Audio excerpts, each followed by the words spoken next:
1 अप्रैल से नया टैक्स कानून, जानिए क्या क्या बदल जाएगा। नमस्कार, मैं हूं आपके साथ आयुषी गुप्ता।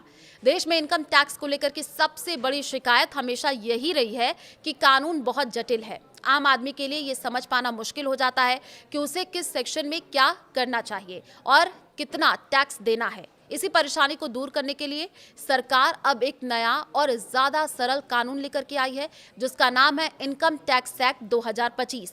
ये नया कानून 1 अप्रैल से पूरे देश में लागू होगा और करीब 64 साल पुराने इनकम टैक्स एक्ट 1961 की जगह लेगा। इनकम टैक्स एक्ट 1961 उस दौर में बनाया गया था जब भारत की अर्थव्यवस्था आज जैसी डिजिटल और आधुनिक नहीं थी। समय के साथ इसमें सैकड़ों संशोधन होते चले गए। नतीजा ये हुआ कि कानून इतना भारी और उलझा हो गया कि टैक्स भरना तो दूर, उसे पढ़ना भी मुश्किल हो गया। छोटे टैक्स पेयर्स, नौकरी पेशा लोग और सीनियर सिटीजन्स के लिए एक बड़ी समस्या बन चुका था। सरकार का मानना है अब समय आ गया था कि पूरे कानून को नए सिरे से लिखा जाए। इनकम टैक्स एक्ट 2025 में क्या है? खास सरकार के मुताबिक नया टैक्स कानून लगभग 50% छोटा होगा। इसमें भाषा को आसान किया गया है ताकि आम लोग भी बिना टैक्स एक्सपर्ट्स की मदद के नियम समझ सके। गैर जरूरी सेक्शन हटाए गए हैं। कई पुराने और बेकार टैक्स प्रावधानों को पूरी तरीके से खत्म कर दिया है। सरकार का दावा है कि इससे टैक्स को लेकर के होने वाले विवाद और कोर्ट कचहरी के मामले भी कम होंगे। टैक्स रेट वही, नियम आसान हुए हैं। देखिए, सबसे बड़ी राहत की बात यह है कि टैक्स की दरों में कोई बदलाव नहीं किया गया है, यानी आपकी टैक्स स्लैब वही रहेगी जो पहले थी। ये कानून रेवेन्यू न्यूट्रल है, मतलब सरकार की कमाई पर भी इसका कोई असर नहीं पड़ेगा। फर्क सिर्फ इतना होगा कि अब टैक्स भरने के नियम ज्यादा साफ और समझने में आसान होंगे। तो असेसमेंट ईयर का झंझट खत्म हो जाएगा। अब तक इनकम टैक्स में प्रीवियस ईयर और असेसमेंट ईयर जैसे मुश्किल शब्द लोगों को भ्रमित में डाल देते थे।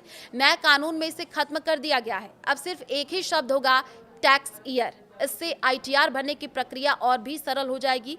इसके अलावा अगर कोई टैक्स पेयर ये तय तारीख के बाद भी रिटर्न फाइल करता है तो उसे टीडीएस रिफंड पाने का अधिकार मिलेगा, जो पहले आसान नहीं था।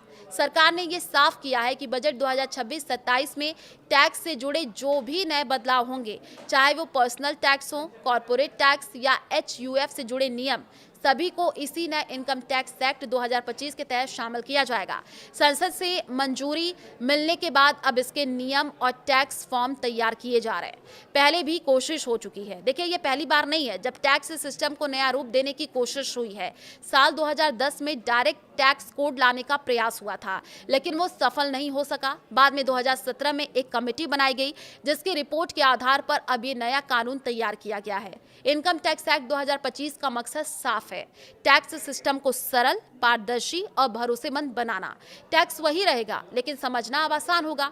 नौकरी पेशा लोग, छोटे कारोबारी और सीनियर सिटीजन्स के लिए ये बदलाव बड़ी राहत माना जा रहा है।